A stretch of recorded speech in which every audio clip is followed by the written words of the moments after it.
Hello folks, Chad Stanton here, professional woodworker of over 20 years, sharing my knowledge and experiences with you. Okay, so I've been doing a series on building the full-size model of this mid-century dining room table. And we finished up with part 4. Part 5 I will have out here shortly, but I have to admit it's going to be a little bit shorter in length than the other videos. Now I mentioned this in part 4 that it would be shorter, so I suggested to you that I would throw an extra video out this month of either a tip on making cabinets, or I could show you the different projects that I'm building for customers here in the shop. And well, most of you wanted to see the projects here in the shop. So that's what we'll do today. Don't worry, that cabinet tip video I will have for us here in the near future. Now, before I show you the different projects here in the shop, please keep a couple of things in mind. One, my place is an absolute mess. All right, I got 5 different jobs going in here. I've been working some long hours and I'm by myself, so I really haven't had a whole lot of time to clean up as I go. But just if you could, please excuse that part. So the second thing I ask is please don't inquire if I filmed any of these projects. I haven't. And the simple reason is I just don't have the time to do it. Setting up the camera at the right angles, making sure the light is good, the sound, it all takes a lot of time. It easily doubles the time it takes me to build a project. Okay, with that out of the way, let me show you the first and biggest project that I've been working on. So here's the project that I've been working on for a while now. Now I'm making this for a contractor who wants it for his customer. He's remodeling the house. And this is going to go into the dining room. So they gave me a couple of pictures of something to work with so I could come up with a design. In this photo, you can see that they liked in the dining room these cabinets, kind of like with a sideboard idea there. They also, in this photo, they liked this bookshelf with the arched tops to it. So then they asked me to come up with a design of my own that encompasses both. And so this is what I came up with in SketchUp. And so this is where I'm at so far on the project. It's not quite done, but it's getting there. Now it has all those kind of standard things that you would have on most cabinets. I have the soft close door hinges. On the drawers I went pretty simple with, but it's still a very strong design. I used a drawer locking bit on it, and it's reinforced with some angled dowel rods. I talked about this in last month's newsletter. Maybe at some point here in the future, I'll show you how to set that bit up in the router table and actually make one of these joints. Also too, this has the side-mounted drawer glides with the soft close. Very nice.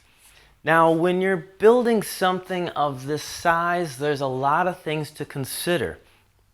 The very first place I started was with the arch here.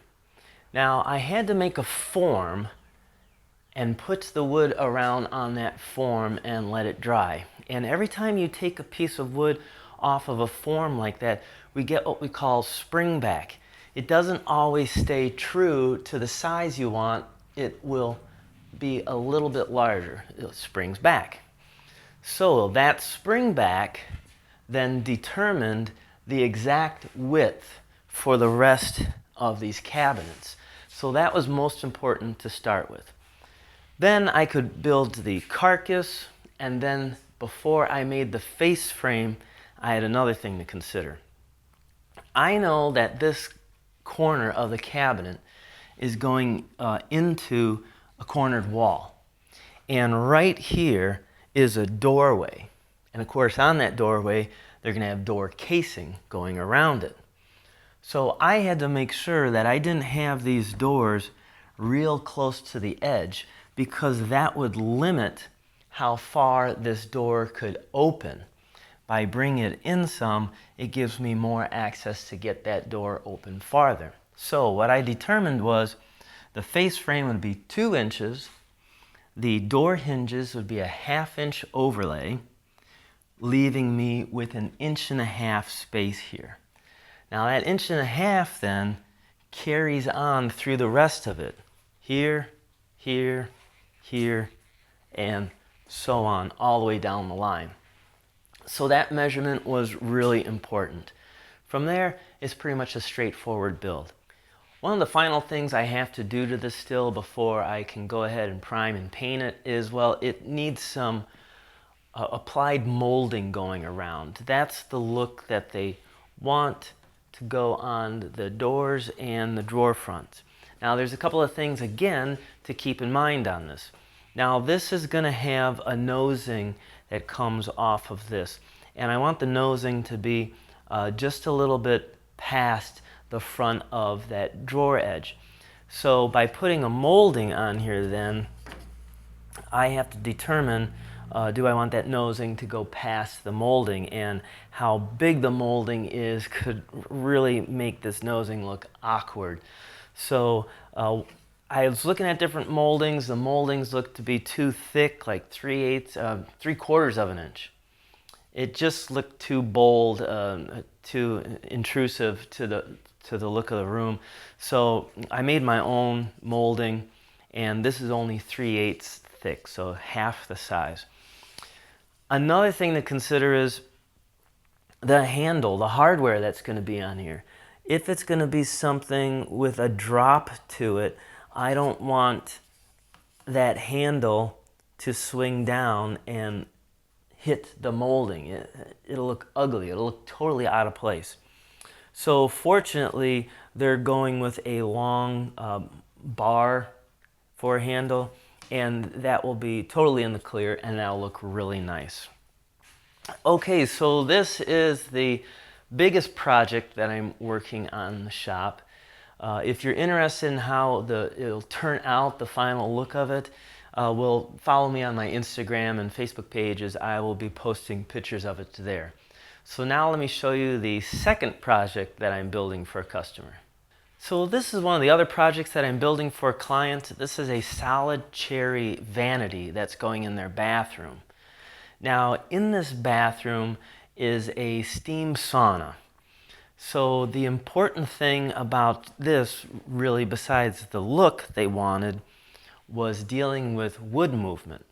Now this is still just dry fitted together. I don't have anything glued down yet, but what I wanted to do to take care of this wood movement is a couple things. For example, so the side is mortise and tenoned into the legs.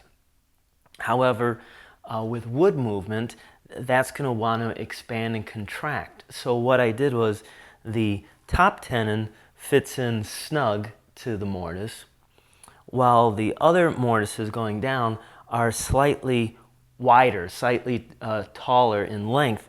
So when this expands, it will move downward and not move up, because I don't want to lift that countertop up. So my movement will be going down this way. This tenon will get glued in. These tenons will get pinned from behind with a nail, and that nail will give it the ability to flex up and down. This lower rail here, this tenon will get glued in. So this top and this bottom, that'll all get glued. Now the next thing to deal with on movement was the bottom shelf. And so what I came up with on the rail going across here, I have a groove plowed into that. And then on the shelf itself, there's a tongue that goes in. So this whole front one I can glue in place. On the side, what's going to allow is that tongue will be able to slide in this groove, and the shelf can move to the back of this vanity. I also notched into the legs 5/8 of an inch, so as this expands, it can go into that leg It'll be totally hidden. They'll never see it. But I did compensate for the movement on this. Now let me talk to you about the drawers that are going in this. So for the drawers, the two on the ends here, those will be full drawers. The middle, not quite sure because of the plumbing, the pipes and stuff. So I definitely know this one will just be a false front. This drawer, I might be able to get them a little shallow one, maybe an 8 or 10 inch. I have to go over and look at what the countertop is and where the sink is placed at. So I'm not sure on these yet. But on this one, I know that I wanted to go with a different glide. So on this, I have an undermount glide because my drawers, when they're done, the drawers are all hand-cut dovetailed. And I didn't want a glide on the side covering up my dovetails. So I went with these undermount ones. They cost a little bit more, but they're really nice. And again, it has that soft close feature. So this was a prototype drawer that I made just so I could figure out how the glide, the hardware underneath this, because this has a lot of adjustments. Once it goes in, there are adjustments on the bottom to tip and level and change the clearance of the drawer. So they cost a little bit of extra money, but really nice. And then there will be a drawer front on this that will be flush with the face frame. All right, so let me show you the next project that I'm doing. Okay, so this is project 3. This is going to be a record player or turntable cabinet. Now, this is not the final piece at all. No, as a matter of fact, his is going to be built out of some rustic hickory. And you can see I've been taking the time here to glue some boards together, and then I mark on it what part of the cabinet this will be. So I've started the build process on it. But you're probably wondering, why did I go through the trouble of making this when he already had a picture and plans of what he wanted? Well, when he sent me those plans that he got online, I was looking at them and I thought the piece felt a little big, a little bulky for the size. So to make sure it's what he wanted, I built the mock-up according to those plans. And then I asked him to take this and put it in the space of the house where it's going to live. And after about 3 or 4 days, he agreed. He felt it was too deep. This shelf was actually higher, and he felt his record player looked a little bit vulnerable, like maybe it could slide off.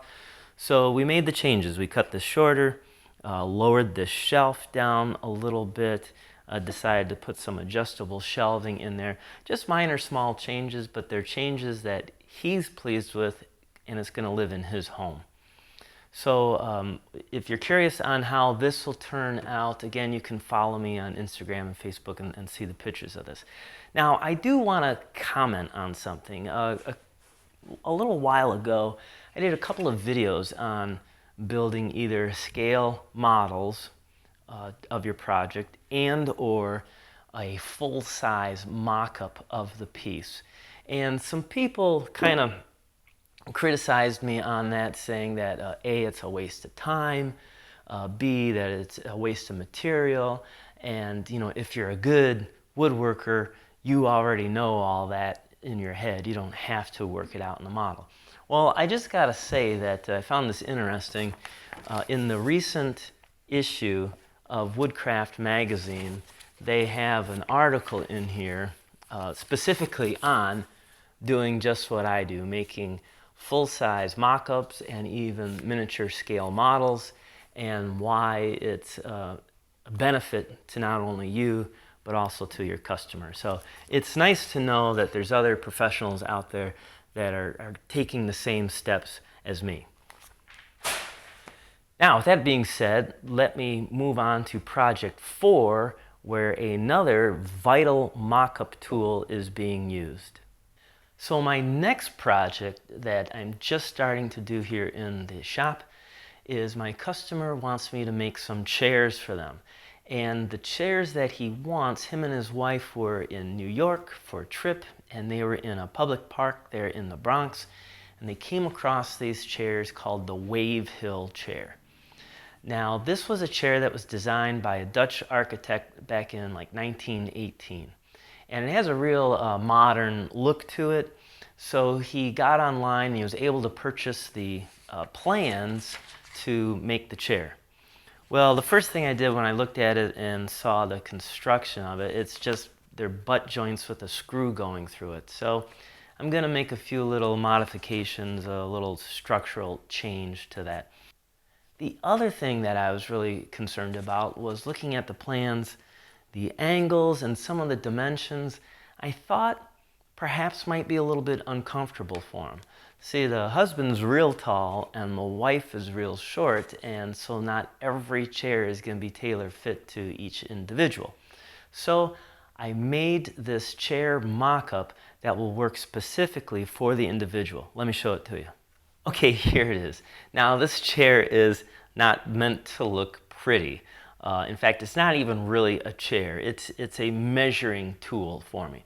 So what I can do with it is I have all these positions I can set things at. For example, like I can have the arms lower, or I can adjust the arms to go higher. I can angle them whichever way I want. Same with the seat on this. I can change by pulling these pins out. I can change the height of this chair. I can change with the pins in the back. I can change the angle of the slope of the chair. I can even change the angle of the back of this chair. And what I did was I set the chair up according to the measurements on the plans, and I had them come out and sit in it to make sure that it was comfortable to them. So there's a couple of small, minor little changes we did with it, but overall, this is a great tool that I continue to use in helping make perfectly tailored chairs for the customer.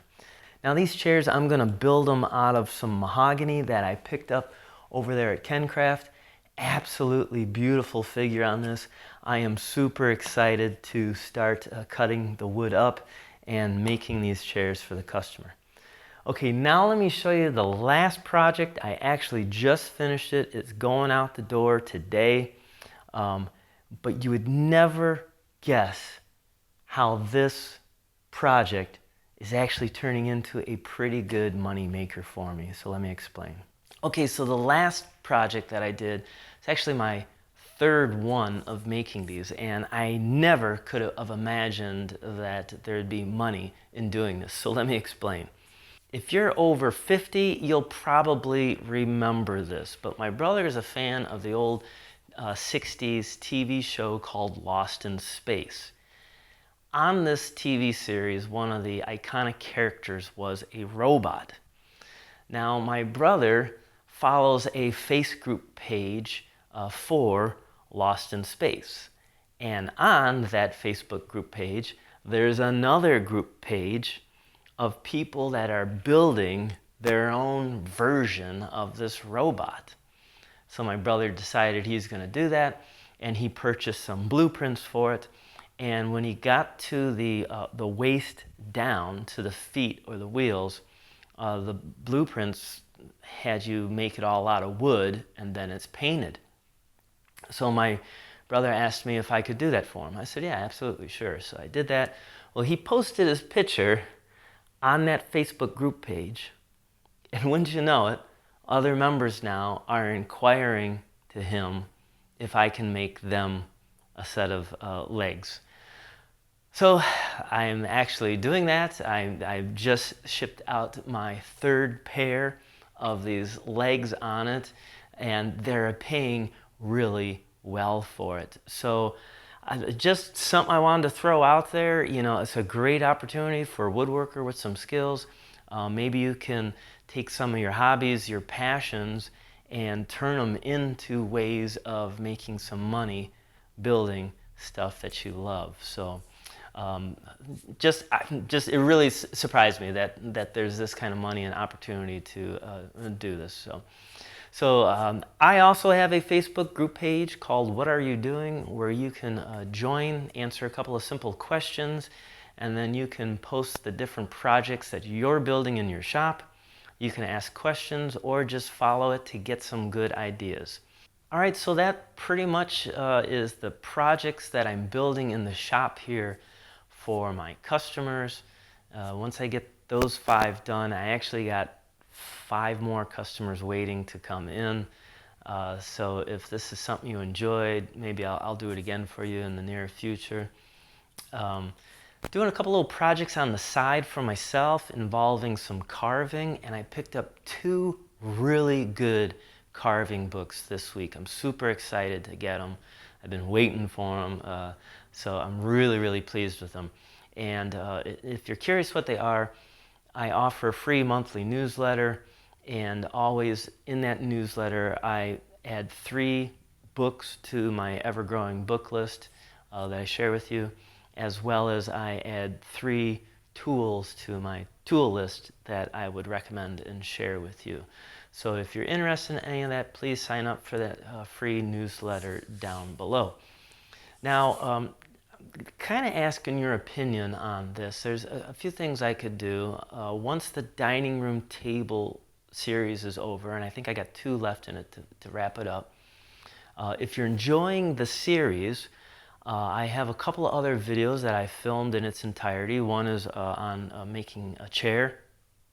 That would be a long series video. I have something like an end table, an arts and crafts end table. It could be a long series. But if you don't want to follow the series, I can do more like tips and tricks for stuff around the shop, or I could do the video in a high speed. But the one I'm really thinking about doing is on the newsletter. Most people really like my suggested tool list, and so what I thought about doing was a short video like I did in the past called Should You Own It? And it's my opinion of a tool, whether I like it or whether I don't. So these will not be sponsored by any company. They will not be endorsed by anyone other than myself. So this way, if I recommend a tool to you, it's not because I was paid to do it or because I got the tool for free. I get those all the time, and I say no. I recommend it because if you came in my shop, you would not only see it here, but you would see me using it. So I figure if it works for me, I know it'll work for you. So if that's something you would like to see, please tell me in your comments below.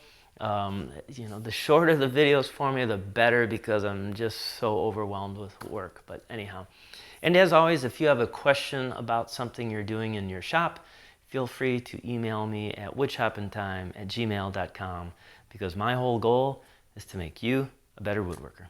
Thanks so much for watching, and until next time, keep on dancing.